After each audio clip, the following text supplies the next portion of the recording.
Parece ser que tem uma falta constante. Ele precisa nos amar. E tem um texto de Charles Péguy, a página 6 e 7, que vale a pena ler, porque confirma aquela, eu vou colocar uma palavra que não ajuda muito, mas que pode ilustrar a necessidade do amor de Deus, que Ele tem de amar-nos. Fazemos falta a Deus. É de nós que Deus aguarda a coroação ou a descoroação de uma esperança sua. Terrível amor, terrível caridade, terrível esperança, responsabilidade verdadeiramente terrível. O Criador tem necessidade da sua criatura. Ou seja, ter necessidade da sua criatura. Nada pode fazer sem ela. É um rei que tivesse abdicado nas mãos de cada um dos seus súbditos.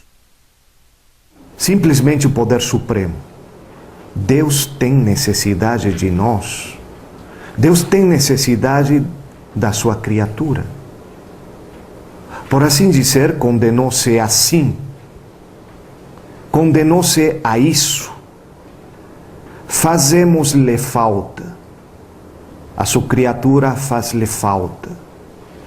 Aquele que tudo é, tem necessidade de aquilo que nada é. Aquele que tudo pode tem necessidade daquilo que nada pode.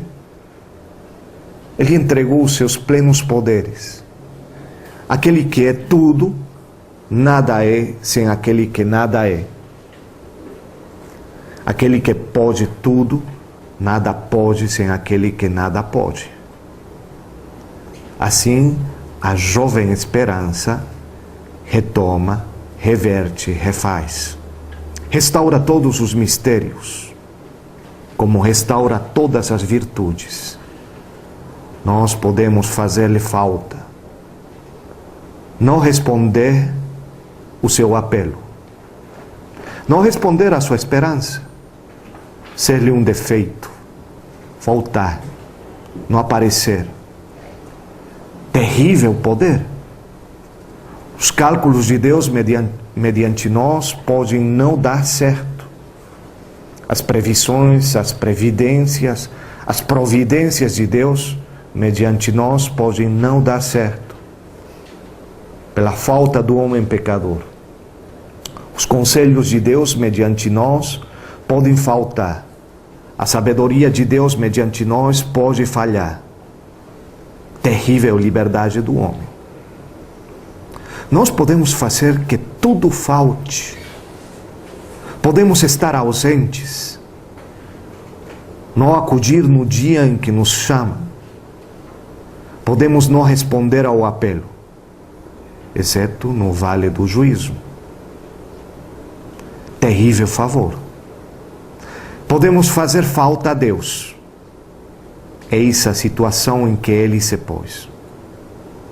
A má situação. Pôs-se no caso de ter necessidade de nós. Que imprudência, que confiança, se bem, se mal colocada, de nós depende.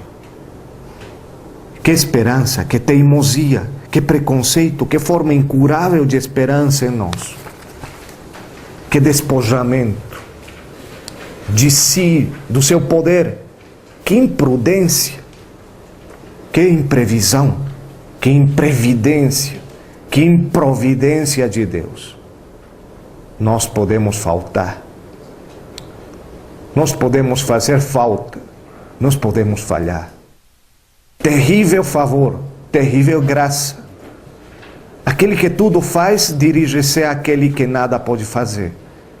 Aquele que tudo faz tem necessidade daquele que nada faz. E como nós dobramos os sinos com toda a força pela Páscoa, a bom dobrar, nas nossas pobres, nas nossas triunfantes igrejas, no sol e bom templo do dia da Páscoa, assim Deus, por cada alma que se salva, dobra e redobra os sinos da Páscoa eterna.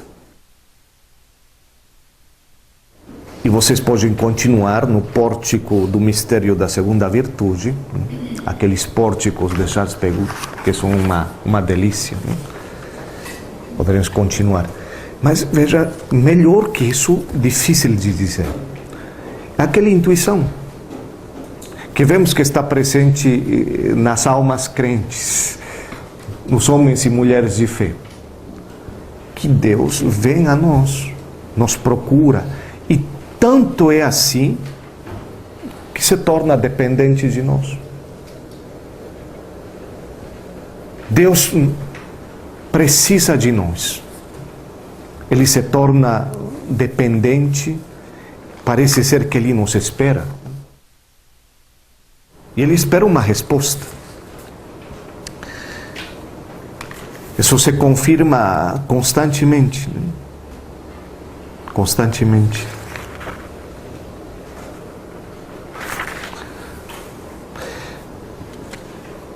Mas então, Deus precisa de nós. Esta afirmação dita uma e outra vez neste poema de Péguy nos mostra que sim, porque é o sentimento do poeta. Mas é o sentimento crente, o sentimento do homem e da mulher de fé. Mas vocês sabem que tem uma tradição teológica, e claro, quando a gente pergunta, Deus precisa de nós? A resposta é dizer, claro que não precisa. Ele é todo poderoso. Não pode precisar alguma coisa. Deus não pode ter necessidade de nós. É a tradição que nos diz. É constante aquela afirmação na tradição teológica durante anos e anos. Mas parece ser que sim, tem possibilidade de pensar que Deus se torna dependente e não quer mais viver sem nós. Não quer mais viver sem estar à nossa procura, sem esperar uma resposta. Parece ser que Ele precisa de que falemos para Ele, que demos uma resposta, como que necessita ouvidores, ouvintes, não porque Ele seja o que é, porque possamos ouvi-lo, mas Ele quer precisar daquela relação. Ele deseja ser para nós. Ele deseja ser para nós. Isso é uma novidade. É a revelação do Deus de Jesus.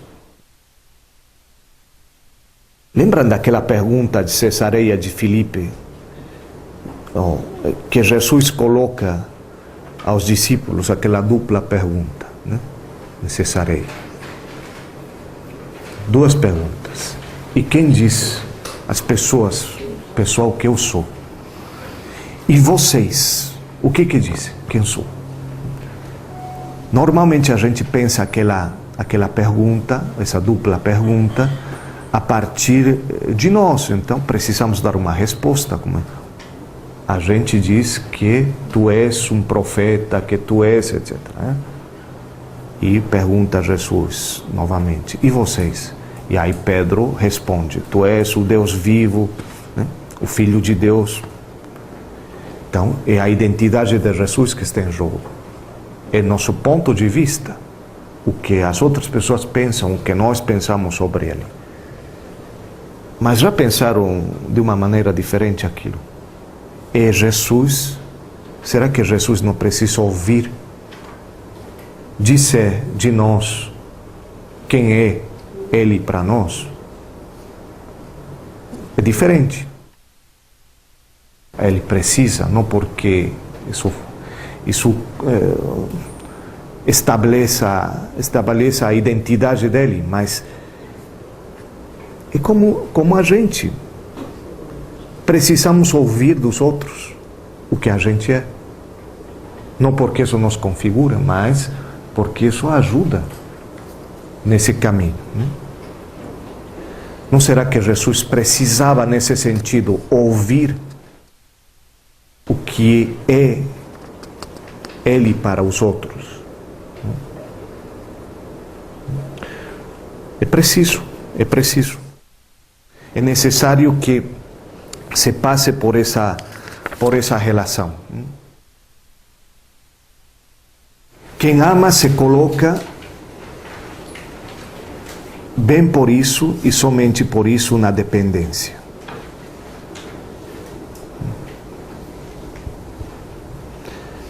Na dependência do ser amado, este é o costume, esta é a lei comum, é fatal.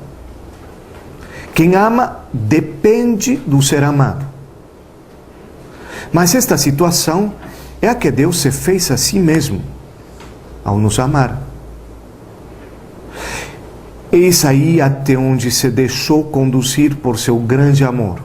Eis aí onde se colocou, onde se deixou colocar.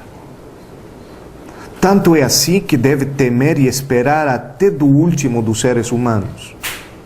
Até que ponto chegou? Nada pode fazer sem nós. Criação de ponta cabeça, criação ao contrário.